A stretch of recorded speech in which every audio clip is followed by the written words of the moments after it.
જય દ્વારકાધીશ, જય માતાજીના. જે અમે પોરબંદરની ચોપાટીએ ગયા હતા ત્યાંથી આવી અને અમે સીધા મનકાઈકા મંદિરે આવ્યા છીએ. અહીંયા આ મિત્રો બહુ એટલે બહુ જ જૂનું મંદિર છે કાંઈક સુદામાને, અને ભૂલામણી પણ છે. ત્યાં પણ અમે ગયા અને સુદામા છે જો કે તે કૃષ્ણ ભગવાનના પરમ પાક્કા મિત્ર હતા. અને મિત્રો આ છે સુદામાજીનો કુંડ, જ્યાં પણ મને તો દેખાતું જ નથી.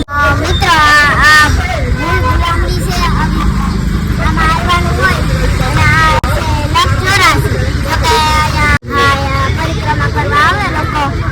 આપણે કરી લઈએ मांगी की जा रहा है वो जय भगवान जी इनके जो भगवान जी के लेकर जाओ साफ करा तुम ये से तो आ से सुदामा અને કૃષ્ણ ભગવાનની મૂર્તિ છે, આ મંદિર છે અને આ મૂર્તિ છે. સુદામા અને કૃષ્ણ ભગવાન કારણ કે પાક્કા મિત્રો હતા. મિત્ર આ છે તાંદૂળ, જો કે સુદામાજી છે તે કૃષ્ણ ભગવાન માટે લઈ ગયા હતા. અને આ તાંદૂળ છે જે અહીંયા પ્રસાદીમાં આપવામાં આવે છે.